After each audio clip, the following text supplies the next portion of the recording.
आज मैं यहाँ पर एक इंजीनियर की तरह आया हूँ।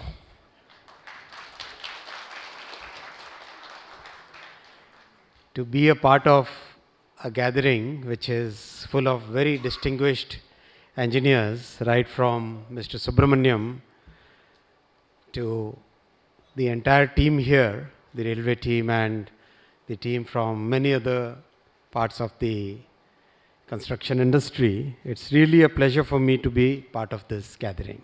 This project exemplified and etched in people's mind by the Chenab Bridge. This is a project which has really made our country proud and also given us a benchmark that yes, we can do very complex projects. दुनिया में ऐसा कोई challenge नहीं है जो भारत के engineers, Bharat के technicians नहीं कर सकते. ये हमने इस प्रोजेक्ट से सिद्ध करके दिखाया है. Many challenges were there. I'm sure there are so many people who contributed to this project. It has been a very long journey. I would like to congratulate and thank and recognize the work of each and every individual, whether senior leadership level or at the worker level, who has contributed to completion of this project. Give them a big round of applause, each one of you. When this project was inaugurated, the entire world took notice of it. The entire world took notice of it from multiple points of view. First thing was, people got the confidence, the world got the confidence that yes, India can deliver such large and complex projects. Second, the world also came to know that under difficult challenges, our teams, our engineers can innovate and come up with new solutions, new methods. For example, in this entire project, we devised the Himalayan tunneling method, which is a totally new way of doing tunnels in a terrain where the mountains are very young, where settlement is still happening, where so many places organic material comes and we don't find many rocks, but it's most of the times very organic material which comes in the tunneling process, where having that foundation is so very difficult and having a stable tunnel structure is so very difficult. Under all those circumstances, we have been able to innovate and do this project of USBRL. I like to call it Jammu Srinagar link, and the world has really taken notice of it. The challenges that we learned from here have helped us in many other projects, especially in the entire northeastern states. Many of the learnings from this project have been applied in Himachal Pradesh, in Uttarakhand, in Assam, in Sikkim, in the project which recently got inaugurated for Mizoram. All those learnings have been applied there. And with these things behind us, time has come to make the next big leap in India's railways and in the India's infrastructure sector. That next big leap was announced in the budget this year. We are doing right now the first high-speed corridor, right? About 350 kilometers completed. Maybe around August next year, 2027, we'll have the first section inaugurated. And now the time has come to take the next big leap. And that is the vision of our Prime Minister, Shri Narendra Modi ji, where he has always set the bar higher and higher and higher. So now 7 more high-speed corridors will be constructed, 7 more bullet train corridors will be constructed.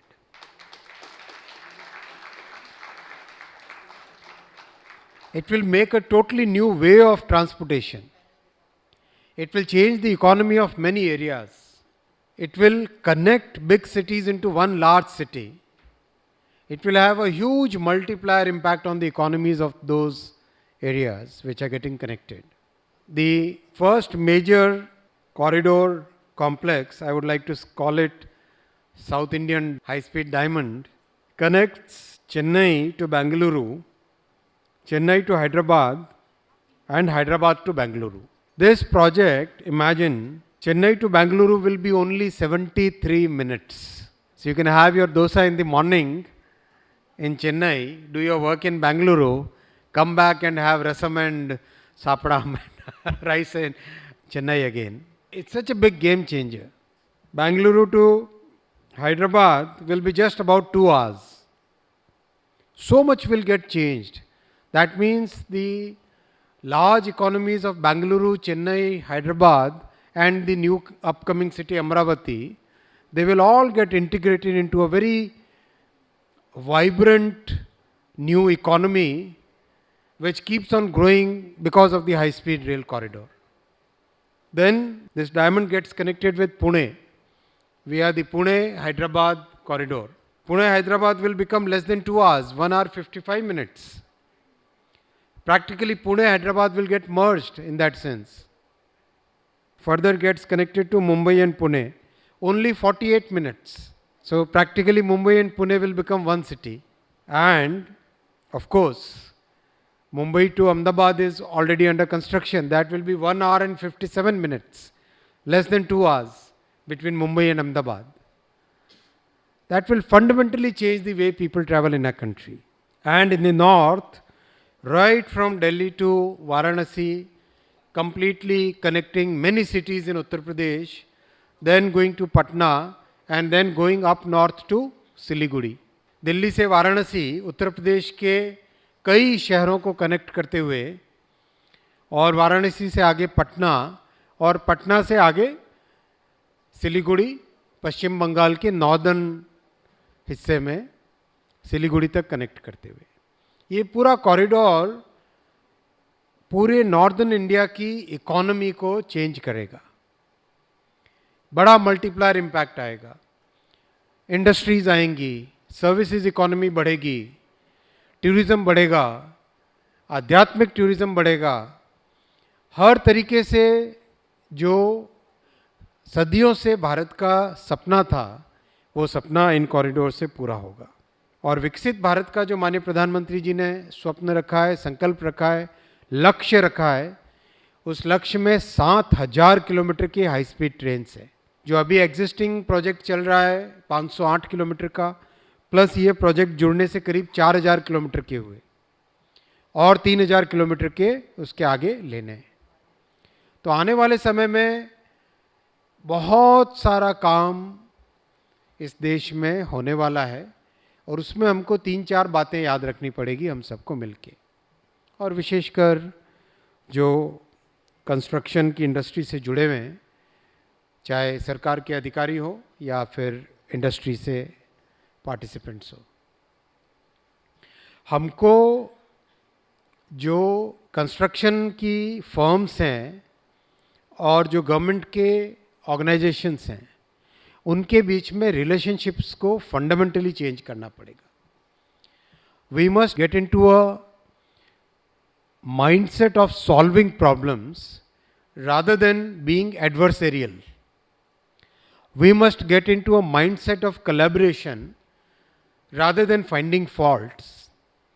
We must get into a mindset of accountability of both sides rather than a skewed accountability of the government organization only, vis-a-vis the construction firm. These will have to be fundamentally changed, and right now we are working on a new contractual structure which we want to take it as a major reform in railways, where the scope of disputes between the government organization and the construction agency should reduce practically to nil. And I have the experience of working in the industry, so that's why I can say that with reasonable level of confidence that this is possible if we have one mindset, two, a contractual structure which removes the friction, which encourages collaboration, which encourages solution, which encourages problem solving as a mindset. So we are taking that as a major reform. I hope MI Saab is working on it. I hope we will be able to bring it out in next few weeks itself. And I would like the industry to give your thoughts on how this can be done. I know that once we launch it, most people in the industry will also push back. Most people in the government setup will also push back. I know that. But still, I'm telling you from my experience, after 1 year, everybody will say that, yaar, ye to bahut acha ho gaya. So that is the kind of thing which you will all experience over 1 year, next 1 year. We will also have to raise the level of skills in our entire construction industry. For example, something as simple as setting tiles in a railway station or in a building. Something as simple as the wiring, something as basic as the overall the plastic and the lighting and the ambient, all the features that we make in any building. We will really have to take a look at how we skill our workers, how we certify them, and create programs.